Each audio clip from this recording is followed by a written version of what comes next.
During the pandemic, Jeff Bezos became the first person to have a net worth exceed $200 billion personally. Meanwhile, we're cheering at an August jobs report that shows an 8.4% unemployment rate with 10 million people unemployed. The scariest part of that jobs report to me was the number of permanent job losses, which rose 500,000 last month to 3.41 million. That means of the people who lost their jobs in the wake of COVID-19, 3.41 million of them have had those jobs become permanent losses. Welcome back to The Breakdown with me, NLW. It's a daily podcast on macro, Bitcoin, and the big picture power shifts remaking our world. The Breakdown is sponsored by Crypto.com, Bitstamp, and Nexo.io, and produced and distributed by CoinDesk. What's going on, guys? It is Friday, September 4th, the beginning of the long Labor Day weekend that transitions us from summer to fall, and I'm so excited to share this fun little episode today. So I was looking for something to read for Long Read Sunday, and I ran across an article by Michael Batnik, who is the director of research at Ritholtz Wealth Management. He writes a blog called The Irrelevant Investor that tons of you guys know. And he wrote this great post this week called All Wrapped in One. And basically, he uses 8 historical analogies to describe altogether 2020. He kicks off the piece and says, 2020 is unlike anything we've ever experienced. This year includes some versions of the following: the income inequality of the Gilded Age, the election of 1896, the pandemic of 1918, the economy of 1929, the social movements of the 1960s, the stock market of 1987, the speculation of 1999, and the housing market of 2006. I'm not going to read this piece. I have a piece by David Graeber, who unfortunately just passed away this week for Sunday.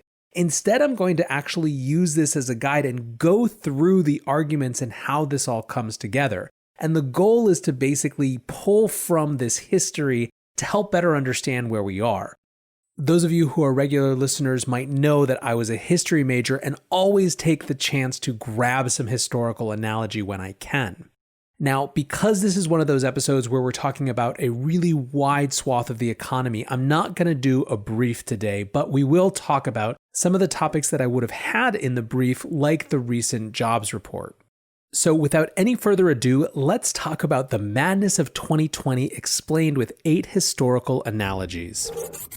The first one is in many ways the most relevant, and that is the income inequality of the Gilded Age. I saw recently an argument that the letter shape of this recovery is not a V or an L, but is in fact a K-shaped recovery, where the better have profited in some really good ways, and the worst off have gotten even harder up. I think it's a powerful visual as much as I hate these letter analogies, and so let's look at some of the comparison stats between income inequality in the Gilded Age and now. In 1897, the richest 4,000 families, who combined made up far less than 1% of the population, had as much wealth as everyone else combined. Today, we see wealth inequality show up in different ways. It has been on the rise for decades. In 1980, the top 10% share of national income was about 35%. By 2020, it was greater than 50%. This has obviously gotten worse in the context of the asset bubble. In 2009, for example, the top 10% of earners owned 82.4% of stocks, while in 2020 that is up to 87%. And of course, the bottom 50% owns a totally negligible amount. Now, if the asset bubble, however, is part of the inequality that we see play out today, it's also embodied in even more dramatic symbols. During the pandemic, Jeff Bezos became the first person to have a net worth exceed $200 billion personally. Meanwhile, we're cheering at an August jobs report that shows an 8.4% unemployment rate with 10 million people unemployed. The scariest part of that jobs report to me was the number of permanent job losses, which rose 500,000 last month to 3.41 million. That means of the people who lost their jobs in the wake of COVID-19, 3.41 million of them have had those jobs become permanent losses. There are basically an endless number of statistics about income inequality that we would draw from, and there is a major debate about the role of our monetary policy in aiding and abetting and accelerating that inequality. I believe it will be one of the key political battles of the next 10 years as well to figure out how to address it, but I don't believe not addressing it will be a choice very much longer. Now let's turn to the election of 1896, which pitted William Jennings Bryan against William McKinley. Michael chose this one for its characterization of populism and contentiousness. He quoted Ohio State University, who had written about the campaign. Bryan's campaign was conceived by opponents as being sectional and regional, pitting the rural, the poor, and the immigrant against the urban, native, and middle class/rich. Interestingly, however, I think there is a larger dimension that is especially relevant in the context of Jerome Powell's speech. In many ways, William Jennings Bryan was campaigning for inflation. He was campaigning for an increase in the monetary supply. The speech that catapulted him to national recognition became known as the Cross of Gold speech and is still considered one of the great speeches in American political history.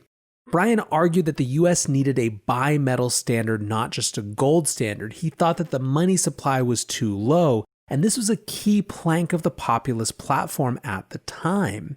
This was taking place in the context of a depression that had begun in 1893 and continued through to 1896, where estimates of unemployment were as high as 25%. Bryan cited gold, which was a decision that had to do much with international trade with the UK in particular, as hurting regular people. In that Cross of Gold speech, he said this: "There are two ideas of government. There are those who believe that if you will only legislate to make the well-to-do prosperous, their prosperity will leak through on those below.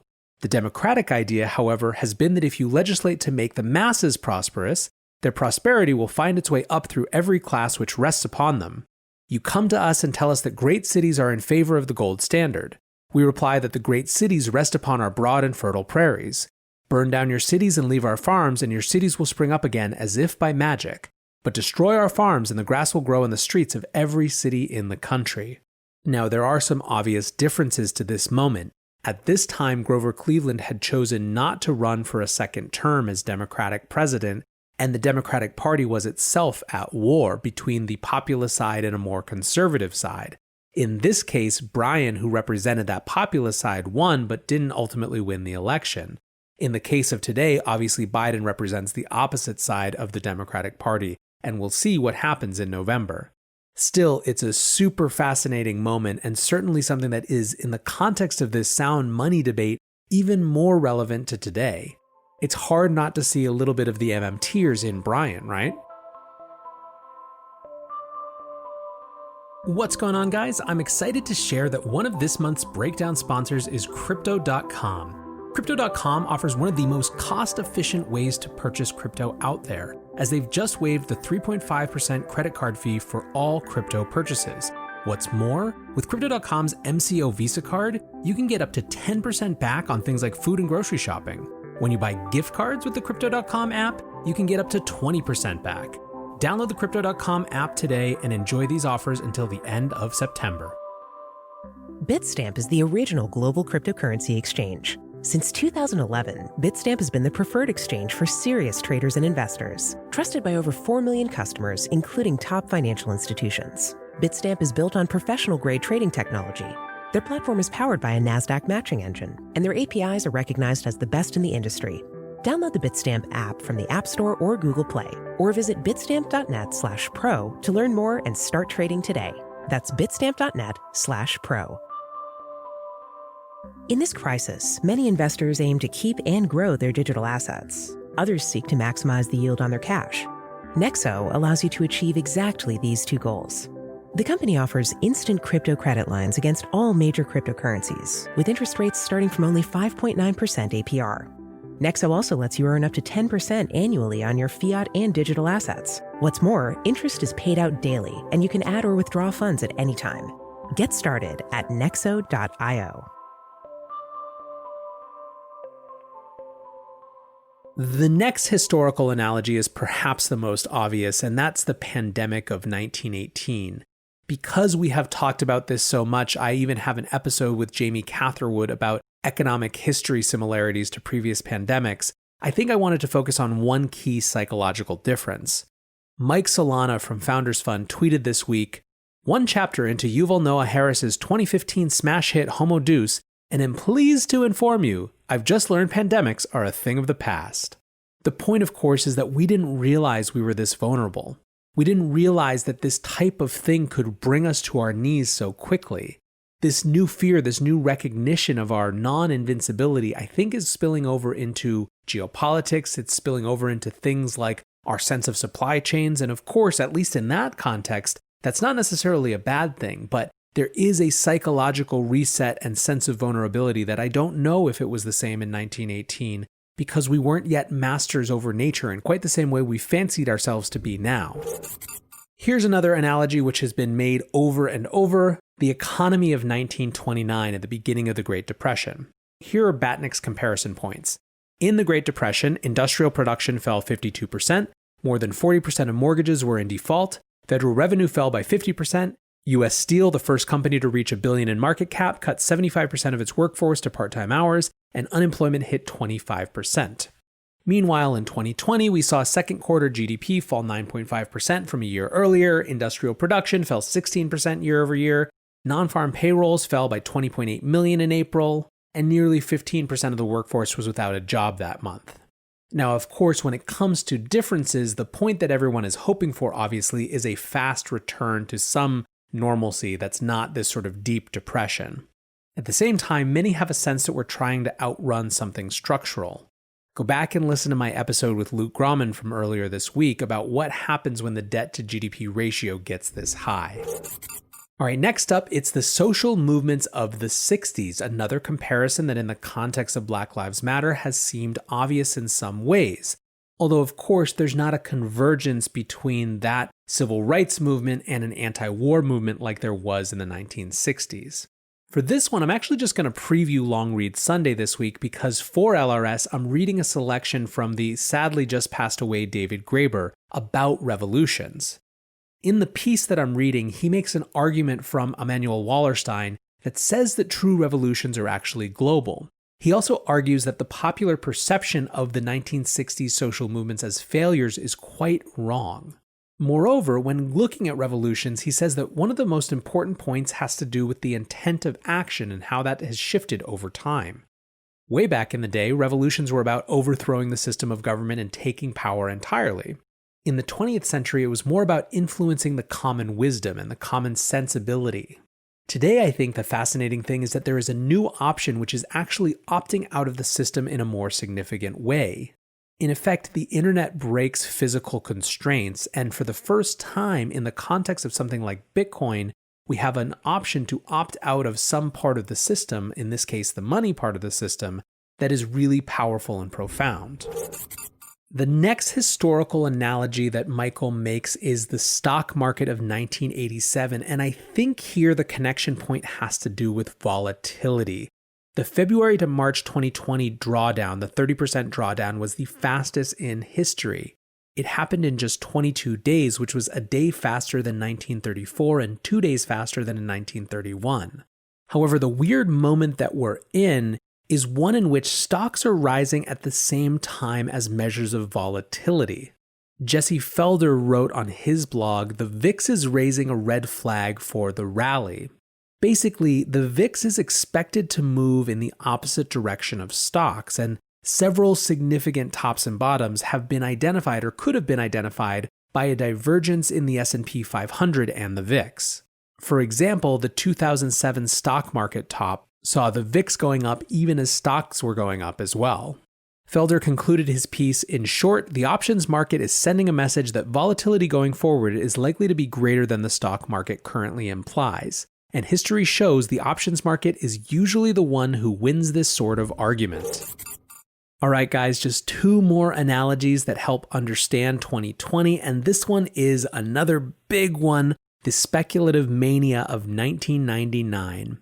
This, of course, has been a major theme on this show. We've talked a lot about the Robinhood rally and the sort of Davey Day Trader army, and there's numbers that show that this is a real thing. First of all, you have this crazy all-time high in the total market cap to GDP ratio. The total capitalization of all stocks on the US markets is about 190% of GDP. That is the highest by a lot, and the previous high was, you guessed it, March 2000, at the peak of dot-com mania, when it was 167%. And even if you switch to a pre-pandemic GDP to try to have a slightly more rational sense of what the valuations are, we're at 170%, so still above that March 2000 previous all-time high. We've also seen a major jump in the percentage of equities trading volume that comes from individuals. It's moved from about 10% in 2010 to nearly 20% today, and that's up 5% this year from 15% last year. So while you may not be seeing the same sort of cab drivers, or now I guess Uber drivers, giving you stock tips that you saw in 1999, you certainly are seeing a lot of folks get into these markets even with the crazy COVID backdrop. You have to think that that increases the incentive for politicians to turn the stock market into a political scoreboard. The last analogy that Michael makes is the housing market of 2006, and I think in some ways to me this is a nice parallel to where we started, which was inequality. The housing market, despite this crisis, has absolutely exploded around cities, particularly New York City, and has exploded for people who have the option to work remotely. Now, I do believe some of this is a short-term reaction. I simply don't believe that people are going to abandon New York City long-term. I think it provides something that you can't get elsewhere. At the same time, I do think that the monopoly of in-person work is likely broken forever, and that companies are going to have to adapt to some meaningful portion of the talent that they want to come into their companies, being unwilling to join them physically in meet space. Because of that, you're going to see a lot of weirdness in the housing market for a while as that all shakes out. But I think that the more significant point about this housing boom is the fact that you have a big part of this country who's seeing their jobs evaporate, not just in the short term, but forever. While at the same time, there's another part of the country that is being able to be mobile, that's being able to optimize for their family. And I certainly don't begrudge that half. This is a decision that we made for our family a couple years ago to move into the country away from cities. What I want to point out, though, is that it's hard to see something that's a more stark example of just how divided this country is in terms of economic opportunity, that there could be a housing boom at the same time that there is this unbelievable challenge as it relates to people with jobs and in industries that have been totally destroyed this year. Anyways, guys, like I said, I thought this was a fascinating way to try to pull from the threads of history to understand this moment we're living in. I would love for you to let me know what other historical analogies help you make sense of what's happening now. Hit me up on Twitter at NLW and let me know what other history moments we should be looking at. But for now, I appreciate you listening. I hope that you are about to have a really great Labor Day weekend. And until tomorrow, be safe and take care of each other. Peace.